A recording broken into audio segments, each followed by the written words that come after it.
എല്ലാവർക്കും നമസ്കാരം. What is happening inside me? നമ്മളെപ്പോഴെങ്കിലും നമ്മളോട് ചോദിച്ചിട്ടുണ്ടോ ഈ ഒരു ചോദ്യം? എന്താണ് എൻ്റെ ഉള്ളിൽ നടക്കുന്നത്? നമ്മൾ ഒരിക്കലും ആ ഒരു ചോദ്യത്തിലേക്ക് എത്തിപ്പെടാൻ സാധ്യത കുറവായിരിക്കും.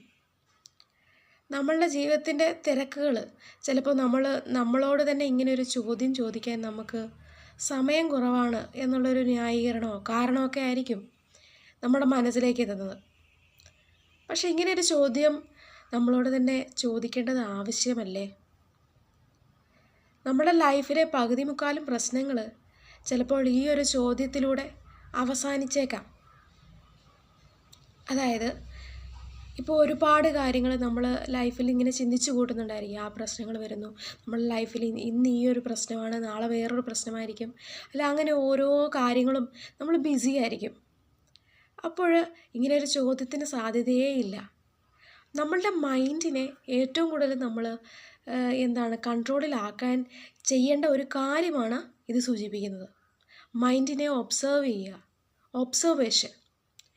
ഒരു ടീച്ചർ ക്ലാസ്സിൽ ഭയങ്കരമായിട്ട് കുട്ടികൾ ബഹളം വെക്കുന്ന സമയത്ത് കയറി വരികയാണെങ്കിൽ അപ്പോൾ എന്താ സംഭവിക്കുന്നത്? കുട്ടികളെല്ലാം തന്നെ പെട്ടെന്ന് സൈലൻ്റ് ആയിട്ട് തീരും. അപ്പോൾ ഒബ്സർവ് ചെയ്യാൻ ഒരാളുണ്ട് എന്ന് അറിയുമ്പോൾ എല്ലാവരും സൈലൻ്റ് ആകുന്നു. അതല്ലേ അതിനകത്തെ കാര്യം. നമ്മളുടെ മൈൻഡും ഇതുപോലെയാണ്. ആരെങ്കിലും ഒബ്സർവ് ചെയ്യുന്നുണ്ട് എന്ന് അറിയുമ്പോൾ മര്യാദയാകും. അപ്പോൾ ഒരു പ്രശ്നം ഉണ്ടാക്കില്ല. നമ്മളുടെ മൈൻഡിനെ ഇടയ്ക്കൊന്ന് ഒബ്സർവ് ചെയ്താൽ മതി. ഇപ്പം നമ്മളുടെ മനസ്സിൽ വരുന്ന പ്രശ്നങ്ങൾ, നമ്മൾ നേരിടുന്ന പ്രശ്നങ്ങൾ എന്തൊക്കെയായിരിക്കും? ജലസി, വേറൊരാളോട് അനാവശ്യമായിട്ട് നമുക്ക് തോന്നുന്ന ഒരു അസൂയ, അല്ലെങ്കിൽ അവരോടൊരു ദേഷ്യം വരുന്നു. ചിലപ്പോൾ ഒരു കാരണവുമില്ലാതെ കുറേ ആൾക്കാരോട് നമുക്ക് ദേഷ്യം വരുന്നു, അല്ലെങ്കിൽ ഒരു കാരണവും ഇല്ലാതെ നമുക്ക് ചിലരോട് ഭയങ്കരമായ അടുപ്പം തോന്നുന്നു. അടുപ്പം തോന്നരുതാത്തതാണ്, പക്ഷെ നമുക്ക് അടുപ്പം തോന്നുന്നു. ഇങ്ങനെയൊക്കെ പല പ്രശ്നങ്ങളും നേരിടുന്നുണ്ട്. നമുക്ക് ഇതിനൊന്നും മനസ്സിനോട് ചോദിച്ചു കഴിഞ്ഞാൽ ഞാൻ എന്താ ഇങ്ങനെ ചെയ്യുന്നത് എന്നൊരു ഉത്തരവില്ല. ചിലപ്പോൾ ചിലരോടൊന്നും മിണ്ടരുത് എന്ന് വിചാരിച്ച് നമ്മൾ ഒരു സ്ഥലത്തേക്ക് പോകുന്നു. പക്ഷെ അവരെ കാണുമ്പോൾ അറിയാതെ ചിരിക്കുകയും മിണ്ടുകയൊക്കെ ചെയ്തു പോകും.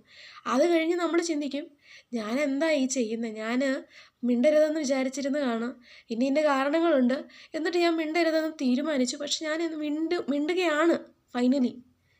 Y this happening to me എന്നുള്ളത് നമ്മൾ ചിന്തിക്കുന്നു. നമ്മളുടെ മനസ്സ് നമ്മളുടെ കൺട്രോളിലല്ല എന്നുള്ളതല്ല അതിൻ്റെ അർത്ഥം. നമ്മൾ ചിന്തിക്കുന്നതൊന്നും നമ്മളുടെ കൺട്രോളിലല്ല. ഇപ്പം ചില സമയത്ത് നമ്മൾ അനാവശ്യമായിട്ട് ദേഷ്യപ്പെടേണ്ടി വരുന്നു, അനാവശ്യമായിട്ട് നമ്മൾ ചിന്തകളിലേക്കായി പോകുന്നു.